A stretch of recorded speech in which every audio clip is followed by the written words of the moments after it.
Hello everyone. Today, as a part of current affairs analysis, we will be discussing one of the important topic from the mains point of view.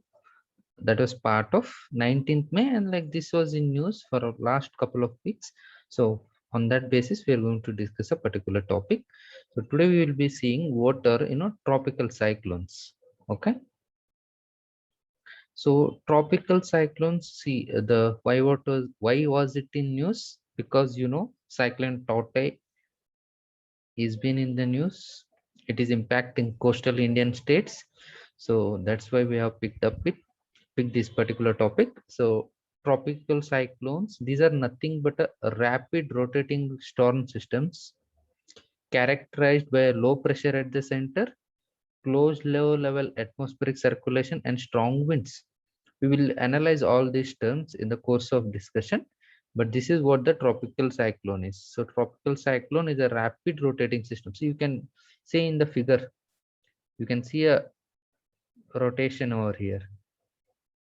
So these are rotating systems characterized by low pressure at the center, and they are rotating, and they have very high strong winds. Okay.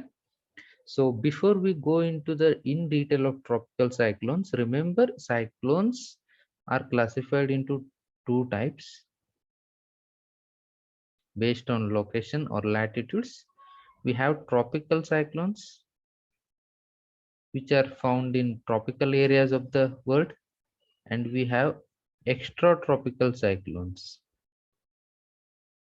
Extratropical cyclones. Extratropical cyclones, also known with the name temperate cyclones. So main differences in the area of their formation: tropical areas, temperate latitudes, and there is also difference, n number of difference between these two cyclones. But today, as a part of this discussion, we will be studying only tropical cyclones. So remember these key terms: rotating storm system, have low pressure at the center, and have a closed atmospheric circulation and the strong winds. Okay. So before, like basics of a pressure system. So pressure is nothing but all the weight of the air that is above us, that is we refer it as a air pressure. So weight of all the air above us is called air pressure. So there are areas we have low pressure, there are areas which are characterized by high pressure. So low pressure system has low pressure at its center when considered to around the areas. So see, in figure you can see this is a low pressure area, this is a high pressure area. So weight of the air here is low. Why? Because see, low pressure systems are characterized by higher temperature. Okay. Because of temperature, air gets warmer and it expands. So less denser, less weight. So it is rising up. So you have low pressure here and high pressure regions. These are regions where air is descending. Air is descending. It is cooler, denser. That is why you have high pressure over these regions. So these have higher temperature, these are lower temperature regions. So because of temperature, air expands, less denser, rises, so we have low pressure. So high pressure air is descending, denser, heavier air, so you have high pressure. And normally wind blows from high pressure to low pressure areas.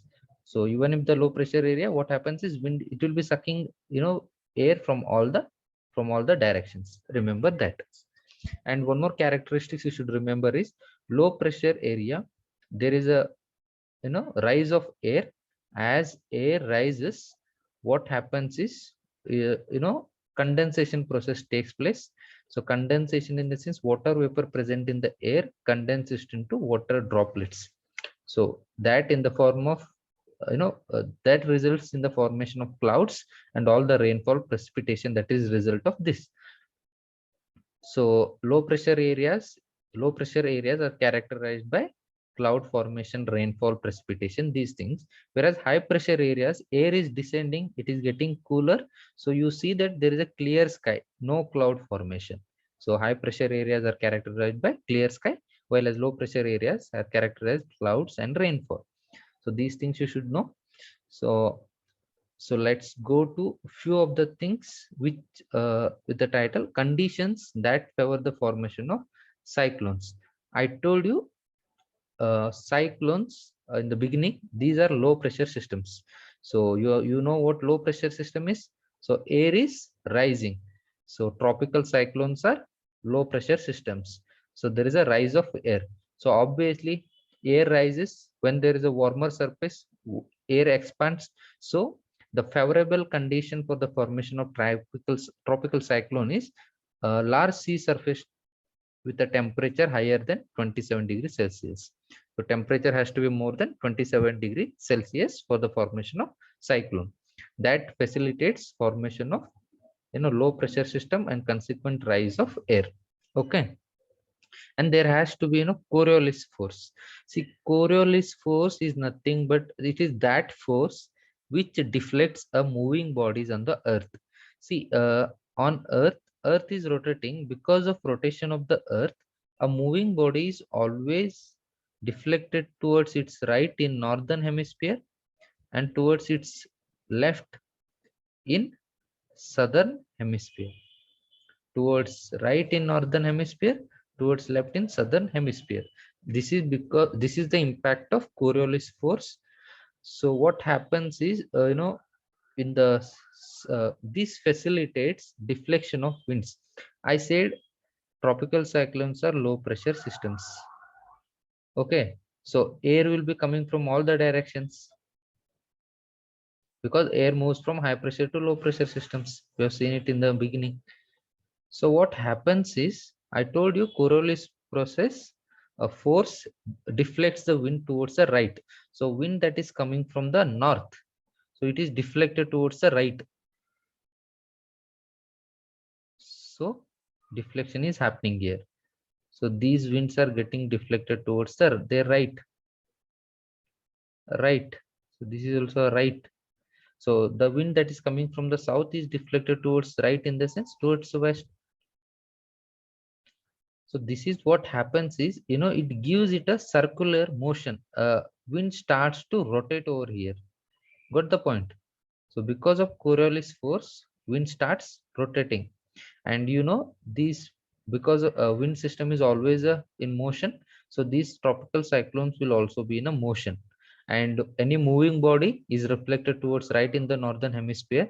That is why you see that tropical cyclones which originate in Bay of Bengal or Arabian Sea usually have a deflectory path towards the right. They move in a this path. We will see in the figure in the later. So Coriolis force is essential.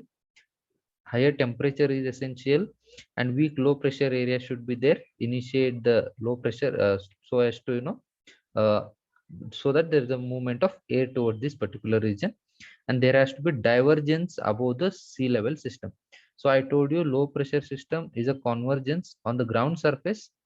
So so air rises and there has to be divergence zone above.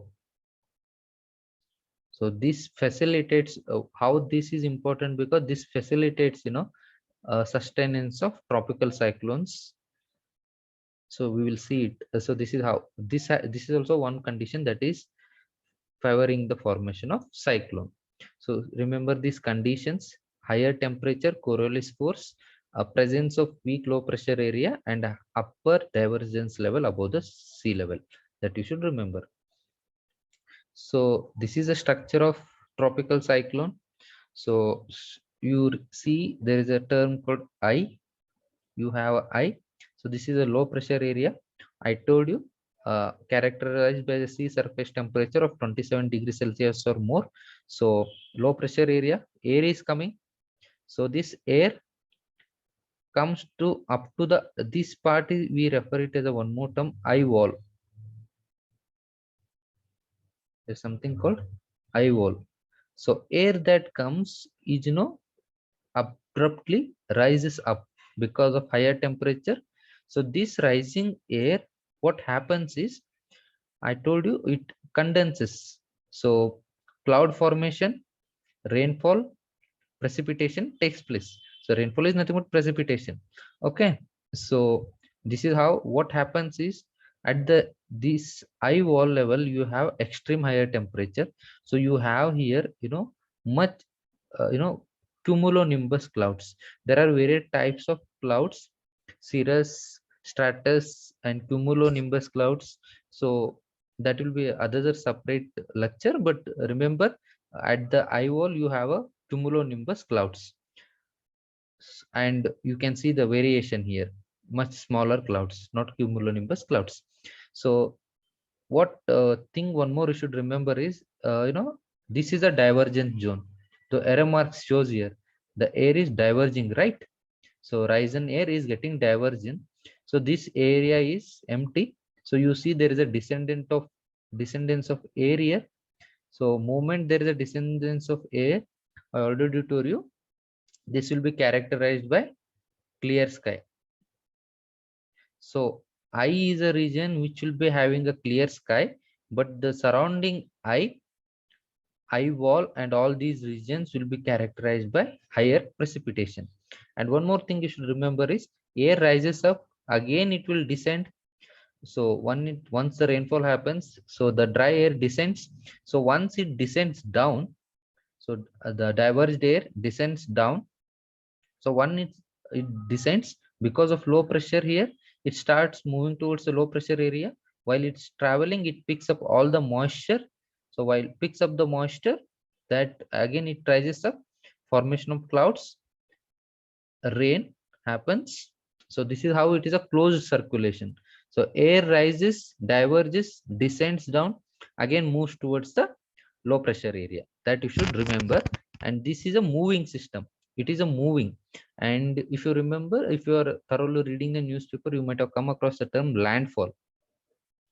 So moment the cyclone hits on the land, we refer that with a landfall. So cyclone, breaks, and it is the end of a cyclone. Because see, you remember, this closed circulation is sustained because you have a moisture from the water.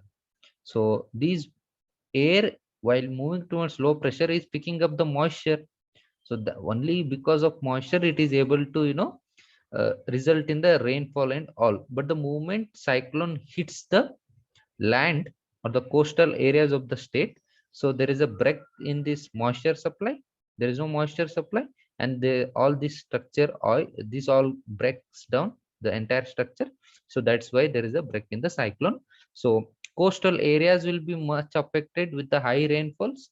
So at the interior of the land, interior states of the nation are less affected or less affected. So remember, uh, and one more, areas of occurrence. So at tropical cyclones, I told you there is a classification of cyclones as tropical and temperate cyclones. And tropical cyclones are referred with the different names according to their area of occurrence. See, you can see their names is typhoons in the Pacific, in Japan area and all. So they are referred as a cyclones in Indian Ocean. They are referred as Willy Willis in Australia, and hurricanes here, Gulf of Mexico and all those regions. So remember, try to remember the names, different names of cyclones in various locations. And we'll be having temperate cyclones will be in these regions, mid latitudes. And so that was with respect to world. You see the movement, I told you Coriolis force is deflecting. So this is why they are getting deflected towards the right. This is how the path is. They are getting deflected because of Coriolis force. Okay, and one more thing, you can also see it in Indian map, cyclone prone areas in India. You see there, the movement of cyclone is shown. It is getting deflected towards the right, cyclones. And obviously the coastal states are more prone to cyclonic activity. So there is a significant impact of cyclones every year on India. So this is a, hazard, natural hazard.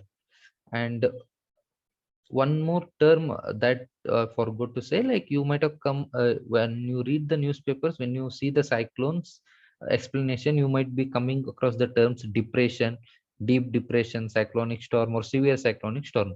So there will be explanation like, depression is likely to develop into a cyclonic storm when it reaches Karnataka, or it is likely to develop into a severe cyclonic storm when it is at the Gujarat and all. So there is nothing but a classification of cyclones based on the wind speed. So wind speeds, according to wind speed, you name them as a depression, deep depression, or severe cyclonic storm. Remember, okay? And I told you, cyclones are a natural hazards. So India faces every year number of cyclones, and that is causing biggest threat to life and property. How this causes a threat to life? Because there is a heavy rainfall.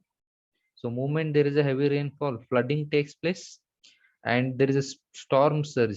Storm surge is nothing but rise in sea level, rise in surface level of water. So moment it rises, inundation of coastal areas take place. This is also a hazard.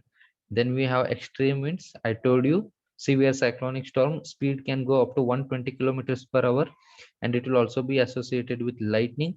So I told you there is a cumulonimbus clouds formation in cyclones.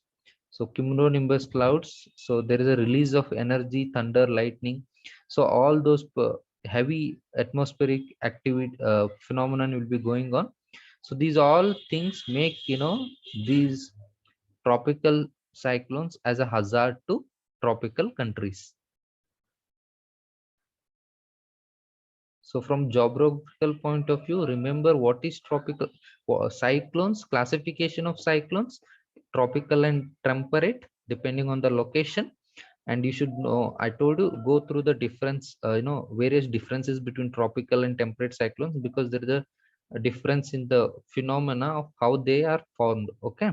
So that I have told you, and these are low pressure systems, how they rotate, the structure of the tropical systems, and these are nothing but these cause a significant threat to life and property in tropical countries every year. How? Because of all these reasons: torrential rain, flooding, extreme winds, and lighting. So you should know this. And apart from this, how you can link is the, see, you should study these linking with the disaster management. So disaster management is also part of your general studies. As a part of general studies, so cyclones, you, when you read the newspaper, you, the moment you study static disaster management acts, all the forces, fund and all, you will be able to link it what is given in the newspaper. So you might have come across National Disaster Response Force, so what they do. How you might have come across, search and rescue, rehabilitation, resettlement, response. So these are different terms which are, as a part of process of managing the disaster. So disaster risk reduction, there is a Sendai framework. So go through disaster management static part of your GS, and all, there are different kind of disasters, different kind of natural hazards. So cyclone is also one kind of natural hazard. So they are also disasters. So how to mitigate the impacts of cyclones? So go through that, like early warning systems and all those things. So read disaster management. And also it is important that you differentiate difference between tropical cyclones and temperate cyclones. So once you study temperate cyclones, how it forms, nature, and the wind speed, areas of impact, these all things that will automatically give you a difference between tropical and temperate cyclones. And questions can be straight directly asked: write the difference between tropical and temperate cyclones. So that can be asked. So that's it. You can also download the PDF of this document in the link given below. Thanks for listening and have a good day. Thank you.